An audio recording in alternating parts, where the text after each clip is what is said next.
അസ്സലാമലൈക്കും ഫസീസ് വേൾഡിലേക്ക് എല്ലാവർക്കും സ്വാഗതം. അപ്പോൾ ഇന്ന് നമ്മൾ ഹെൽത്തി ആയിട്ടുള്ള ഒരു സ്നാക്കായിട്ട് ഉണ്ടാക്കാൻ പോണത് നല്ല ടേസ്റ്റി ആയിട്ടുള്ള ഒരു ബിസ്ക്കറ്റ് തന്നെയായിട്ട് നമ്മളിന്ന് ഉണ്ടാക്കാൻ പോണത്. ഗോതമ്പ് പൊടി അതുപോലെ തന്നെ അമൃതം പൊടിയൊക്കെ വെച്ചിട്ട് നല്ലൊരു ബിസ്ക്കറ്റാണ് ഉണ്ടാക്കാൻ പോണത്. ഗോതമ്പ് പൊടി അതുപോലെ തന്നെ അമൃതം പൊടി വെച്ചിട്ടുള്ള ഐറ്റംസ് ഒന്നും കുട്ടികൾക്ക് പൊതുവേ അത്ര വലിയ ഇഷ്ടമൊന്നും ഉണ്ടാവില്ല. പക്ഷേ ഇതുപോലെ നിങ്ങൾ ഉണ്ടാക്കി കൊടുക്കുകയാണെങ്കിൽ അവരിഷ്ടം പോലെ കഴിച്ചോളൂ കേട്ടോ. അപ്പോൾ ഈ ബിസ്ക്കറ്റ് ഉണ്ടാക്കാൻ നമുക്ക് ഓവനൊന്നും വേണ്ട കേട്ടോ. കുട്ടികളൊക്കെ സ്കൂൾ വിട്ട് വരുന്ന സമയത്ത് കൊടുക്കാൻ പറ്റിയിട്ടുള്ള നല്ലൊരു ബിസ്ക്കറ്റായിട്ടത്. അപ്പോൾ നമുക്ക് വളരെ ടേസ്റ്റി ആയിട്ടുള്ള ഈ ബിസ്ക്കറ്റ് എങ്ങനെ ഉണ്ടാക്കണം നോക്കിയാലോ. അതിന് മുമ്പായിട്ട് വീഡിയോ കാണുന്ന എല്ലാവരും നമ്മുടെ ചാനൽ മറക്കാതെ സബ്സ്ക്രൈബ് ചെയ്യണം കേട്ടോ. അതുപോലെ തന്നെ ലൈക്ക് ചെയ്യാനും ഷെയർ ചെയ്യാനും കമൻറ്റ് ചെയ്യാനും മറക്കരുത്. പിന്നെ സബ്സ്ക്രൈബ് ചെയ്ത് കഴിഞ്ഞാൽ തൊട്ടടുത്തൊരു ബെല്ലൈക്കൺ വരും. അതുകൂടെ നിങ്ങൾ പ്രസ് ചെയ്യുകയാണെങ്കിൽ ഞാൻ വീഡിയോ ഇടുന്ന സമയത്ത് പെട്ടെന്ന് തന്നെ നിങ്ങൾക്കത് കാണാൻ പറ്റും. അപ്പോൾ ദാ ഈ ബിസ്ക്കറ്റ് ഉണ്ടാക്കാൻ വേണ്ടിയിട്ട് ഞാൻ ഈ ബൗളിലേക്ക് 1 കപ്പ് ഗോതമ്പ് പൊടി ഇട്ട് കൊടുക്കുകയാണ്. അതുപോലെ തന്നെ 1.5 കപ്പ് അമൃതം പൊടി കൂടെ ഞാൻ ഇതിലേക്ക് ഇട്ട് കൊടുക്കുകയാണ്. അപ്പോൾ അമൃതം പൊടി 1 കപ്പ് ഇട്ട് കൊടുത്തു. ഇനി ഒരു 1/2 കപ്പും കൂടെ ഇട്ട് കൊടുക്കുകയാണ്. പിന്നെ ഇതിലേക്ക് നമ്മൾ ചേർത്ത് കൊടുക്കുന്നത് ഒരു 1/4 കപ്പ് പഞ്ചസാര പൊടിച്ചതാണ്. അമൃതം പൊടി എല്ലാവർക്കും അറിയാലോ, നല്ല മധുരം ഉണ്ടാവും. അതുകൊണ്ടാണ് ഞാൻ 1/4 കപ്പ് പഞ്ചസാര ആക്കിയത്. ഇനി നിങ്ങൾക്കത് മധുരം പോരാ തോന്നുകയാണെങ്കിൽ കുറച്ചും കൂടെ ചേർത്ത് കൊടുത്താൽ മതി. പിന്നെ ഞാൻ ഇതിലേക്ക് ചേർത്ത് കൊടുക്കുന്നത് 1/4 കപ്പ് ഡെസിക്കേറ്റഡ് കോക്കനട്ട് ആണ്. അപ്പോൾ ഇത് ഞാൻ വീട്ടിലുണ്ടാക്കിയെടുത്തതാണ്. നിങ്ങൾക്ക് വേണമെന്നുണ്ടെങ്കിൽ പുറത്തുനിന്ന് വാങ്ങിക്കാനും കിട്ടും കേട്ടോ.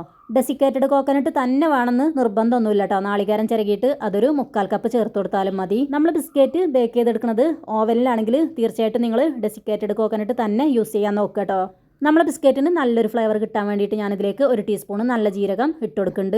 ഇനി ഇതെല്ലാം കൂടെ എല്ലായിടത്തും ഒരേപോലെ എത്താൻ വേണ്ടിയിട്ട് നല്ലതുപോലെ ഒന്ന് മിക്സ് ചെയ്ത് കൊടുക്കുക കേട്ടോ. അതുപോലെ തന്നെ നമ്മളെ കയ്യിൽ കാഷ്യൂ ഉണ്ടെങ്കിൽ ചെറുതായിട്ട് കട്ട് ചെയ്തിട്ട് ഇട്ട് കൊടുത്താൽ നല്ല ടേസ്റ്റ് ഉണ്ടാവും കേട്ടോ ബിസ്ക്കറ്റിന്. നല്ലതുപോലെ മിക്സ് ചെയ്ത് കൊടുത്തിട്ട് ഞാനിതിലേക്ക് 1 ടേബിൾ സ്പൂൺ ഓയിൽ ഒഴിച്ചെടുക്കുകയാണ്.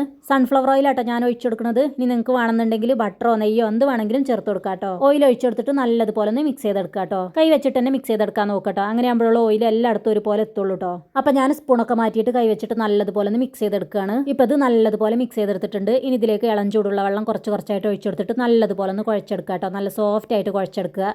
അപ്പം ഞാൻ സ്പൂണൊക്കെ മാറ്റിയിട്ട് കൈ വെച്ചിട്ട് നല്ലതുപോലെ കുഴച്ചെടുക്കുകയാണ്. എല്ലാം കൂടെ നല്ലതുപോലെ ഒന്ന് മിക്സ് ചെയ്തെടുത്തിട്ട് കയ്യിൽ കുറച്ച് ഓയിൽ തേച്ചെടുത്തിട്ട് നല്ലതുപോലെ ഒന്ന് കുഴച്ചെടുത്താൽ മതി. അങ്ങനെ ആകുമ്പോൾ കയ്യിൽ ഒട്ടിപ്പിടിക്കാതെ നമുക്ക് നല്ലതുപോലെ കുഴച്ചെടുക്കാൻ പറ്റും. ഇപ്പോൾ ഇത് നല്ലതുപോലെ കുഴച്ചെടുത്തിട്ടുണ്ട്. നമ്മൾ ചപ്പാത്തിക്കൊക്കെ പരത്തൂല അതേപോലെ എടുത്ത് കുഴച്ചെടുക്കേണ്ടത്. ഇനി ഇതിൽ നിന്ന് ഒരു ഉരുളെടുത്തിട്ട് നമ്മൾ കയ്യിൽ വെച്ചിട്ട് ഒന്നിട്ട് ഉരുട്ടിയെടുക്കുക കേട്ടോ. എന്നിട്ട് നമ്മൾ ചപ്പാത്തിയൊക്കെ പരത്തുന്ന കല്ലില്ലേ അതിന്മേൽ വെച്ചിട്ട് നല്ലതുപോലെ ഒന്ന് പരത്തിയെടുക്കുക കേട്ടോ. ചെറിയ ബോൾസ് ആക്കിയിട്ട് എടുക്കരുത് കേട്ടോ. അത്യാവശ്യം വലിയ ഉരുള തന്നെ എടുക്കുക കേട്ടോ. അപ്പം ഞാനിത് 2 ഉരുളകളാക്കി എടുത്തേക്കാം കേട്ടോ. അതിൽ നിന്ന് ഒരു ഉരുള വെച്ചിട്ടാണ് പരത്തിയെടുക്കാൻ പോണത്. മാവ് പരത്തുന്ന സമയത്ത് ഒട്ടാതിരിക്കാൻ വേണ്ടിയിട്ട് ചപ്പാത്തിക്കല്ലിൽ ഇതുപോലെ കുറച്ച് ഓയിൽ തേച്ച് കൊടുത്താൽ മതി. ഇനി ഇതുപോലെ പരത്തിയെടുത്താൽ മതി. കുറച്ച് കട്ടിക്ക് പരത്തിയെടുക്കാൻ നോക്കുക കേട്ടോ. അപ്പോൾ ഒരു ബിസ്ക്കറ്റിൻ്റെ കനം ഏകദേശം എത്ര ഉണ്ടാവും നമുക്കറിയാമല്ലോ. അതേപോലെ അത്രക്ക് കട്ടിയിൽ പരത്തിയെടുത്താൽ മതി. അപ്പോൾ അതാ ഇതിവിടെ പരത്തിയെടുത്തിട്ടുണ്ട്. ഈ കനത്തിലാട്ടോ ഞാനിത് പരത്തിയെടുത്തിട്ടുള്ളത്. ഇനി ഇത് ഒരു കുക്കീസ് കട്ടറോ അല്ലെങ്കിൽ ഒരു ബോട്ടിലിൻ്റെ അടപ്പോ വെച്ചിട്ട് റൗണ്ട് ഷേപ്പിലൊന്ന് കട്ട് ചെയ്തെടുക്കാം കേട്ടോ. അപ്പം ഞാൻ ഇതുപോലെ ഒരു ബോട്ടിൽ വെച്ചിട്ടാണ് കട്ട് ചെയ്തെടുക്കുന്നത്. ഇത് മിൽമ നെയ്യില്ല അതിൻ്റെ ബോട്ടിലാട്ടോ. ഈ ബാലൻസ് വരുന്ന മാവ് കളയൊന്നും വേണ്ട കേട്ടോ. നമ്മൾ അടുത്തത് പരത്തിയെടുക്കുമ്പോൾ അതിൻ്റെ കൂടെ കൂട്ടിയിട്ട് പരത്തിയെടുത്താൽ മതി. ബിസ്ക്കറ്റിൻ്റെ മുകളിലായിട്ട് കുറേ വരകൾ ഉണ്ടാവാറുണ്ടല്ലേ, അല്ലെങ്കിൽ ചെറിയ ചെറിയ ഹോൾസ് ആയിരിക്കില്ലേ ഉണ്ടാവുക. അപ്പോൾ അതുപോലെ കിട്ടാൻ വേണ്ടിയിട്ട് ഞാനിതുപോലെ ചെറിയ വരകൾ ഇട്ട് കൊടുക്കുന്നുണ്ട് കേട്ടോ. ഒരു പപ്പടക്കോല് വെച്ചിട്ട്. അപ്പോൾ ഇതുപോലെ പപ്പടക്കോലോ അല്ലെങ്കിൽ ഈർക്കിലൊക്കെ വെച്ചിട്ട് ഒന്ന് പ്രസ് ചെയ്ത് കൊടുത്താൽ മതി കേട്ടോ. അല്ലെങ്കിൽ ഫോർക്ക് വെച്ചിട്ട് പ്രസ് ചെയ്ത് കൊടുത്താലും മതി. അപ്പോൾ ആ ഫോർക്കിൻ്റെ അതേ അടയാളം നമ്മളെ ബിസ്ക്കറ്റിലുണ്ടാവും. മെയിനായിട്ട് നമ്മൾ കുട്ടികളെ ലക്ഷ്യം വെച്ചാണല്ലോ ഇത് ഉണ്ടാക്കുന്നത്. അപ്പോൾ ഇതുപോലെ ഒരു ഡിസൈനൊക്കെ കൊടുത്തിട്ട് ഉണ്ടാക്കുമ്പോൾ അവർക്ക് നല്ല ഇഷ്ടമാവും. അപ്പോൾ നമുക്ക് പെട്ടെന്ന് ഉണ്ടാക്കിയെടുക്കാൻ പറ്റിയിട്ടുള്ള ഒരു ബിസ്ക്കറ്റാണിത്. ചായ തിളക്കണ നേരം മാത്രം മതി അതിന്. ആ നേരം കൊണ്ട് തന്നെ നമുക്ക് ഈ ബിസ്ക്കറ്റ് ഉണ്ടാക്കിയെടുക്കാൻ പറ്റും. ഇനി ബാക്കിയുള്ള എല്ലാ ബിസ്ക്കറ്റിലും ഇതുപോലെ ചെയ്തെടുത്താൽ മതി. നല്ല ഭംഗിയുണ്ടല്ലേ കാണാൻ. നമ്മൾ കടയിൽ നിന്നൊക്കെ വാങ്ങിക്കുന്ന ബിസ്ക്കറ്റിൻ്റെ അതേപോലെ കിട്ടിയിട്ടുണ്ടല്ലേ. ഇനി ബാക്കിയുള്ള മാവെല്ലാം പരത്തിയിട്ട് കട്ട് ചെയ്തിട്ട് ഇതുപോലെ അതിൻ്റെ മുകളിലായിട്ട് ഡിസൈൻ ചെയ്തെടുത്താൽ മതി. അപ്പോൾ അതാ നമ്മൾ മുഴുവൻ മാവും പരത്തിയിട്ട് ഇതുപോലെ കട്ട് ചെയ്തെടുത്തിട്ടുണ്ട്. ഇനി ഇത് നമുക്ക് ഫ്രൈ ചെയ്തെടുത്താൽ മാത്രം മതി. അപ്പോൾ എണ്ണ നല്ലതുപോലെ ചൂടായിട്ടുണ്ട്. ഇനി നമ്മൾ പരത്തി കട്ട് ചെയ്തെടുത്തിട്ടുള്ള ബിസ്ക്കറ്റ് ഓരോന്നായിട്ട് ഇതിലേക്ക് ഇട്ടിട്ട് ഫ്രൈ ചെയ്തെടുത്താൽ മതി. നമ്മൾ പഴംപൊരിയും പൊക്കവട ഉണ്ടാക്കണം അത്രയൊന്നും ഓയിൽ ഇതിന് വേണ്ട കേട്ടോ. അതാകുമ്പോൾ ഒരുപാട് ഓയിൽ വേണമല്ലോ, ഓയിലിൽ മുങ്ങി കിടക്കണം. പക്ഷേ അതിൻ്റെ ആവശ്യമൊന്നുമില്ല കേട്ടോ. വളരെ കുറച്ച് ഓയിൽ വെച്ചിട്ട് നമുക്ക് ഒരുപാട് ബിസ്ക്കറ്റ് ഫ്രൈ ചെയ്തെടുക്കാൻ പറ്റും. അടിഭാഗം ഇതുപോലെ ഒന്ന് കളർ മാറി വരുന്ന സമയത്ത് ഒന്ന് തിരിച്ചിട്ട് കൊടുക്കുക കേട്ടോ. ഇപ്പോൾ കണ്ടില്ല നല്ലതായിട്ടൊന്ന് കളർ മാറി വന്നിട്ടുണ്ട്. അപ്പോൾ ഒരു കാര്യം പ്രത്യേകം ശ്രദ്ധിക്കണം കേട്ടോ. മീഡിയം ടു ലോ ഫ്ലെയിമിലിട്ടിട്ട് ഫ്രൈ ചെയ്തെടുത്താൽ മതി. അല്ലെങ്കിൽ ഇത് പെട്ടെന്ന് കരിഞ്ഞു പോകാൻ സാധ്യതയുണ്ട്.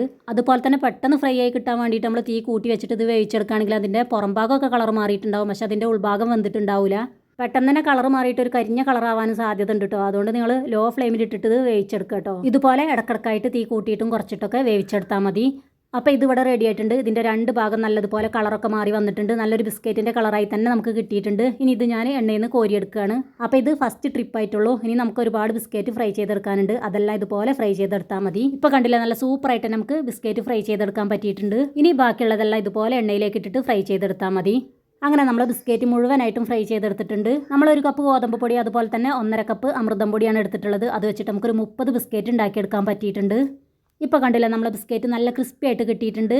അപ്പം നല്ല ടേസ്റ്റി ആയിട്ടുള്ളൊരു ബിസ്ക്കറ്റാട്ടത്. എല്ലാവരും ഇതുപോലെ ഉണ്ടാക്കി നോക്കുക. കുട്ടികൾക്കൊക്കെ എന്തായാലും ഇത് നല്ല ഇഷ്ടമാവും കേട്ടോ. കുട്ടികൾക്ക് മാത്രമല്ല കേട്ടോ, എല്ലാവർക്കും കഴിക്കാൻ പറ്റിയിട്ടുള്ള നല്ല ഹെൽത്തി ആയിട്ടുള്ളൊരു ബിസ്ക്കറ്റാണിത്. അപ്പോൾ നിങ്ങൾക്ക് എല്ലാവർക്കും ഈ വീഡിയോ ഇഷ്ടമായിട്ടുണ്ടാവും എന്ന് വിചാരിക്കുന്നു. ഇഷ്ടമെങ്കിൽ ലൈക്ക് ചെയ്യാനും ഷെയർ ചെയ്യാനും കമൻറ്റ് ചെയ്യാനും മറക്കരുത്. അതുപോലെ തന്നെ സബ്സ്ക്രൈബ് ചെയ്യാനും മറക്കരുത് കേട്ടോ. അപ്പോൾ ഓക്കെ, അസ്സലാമു അലൈക്കും.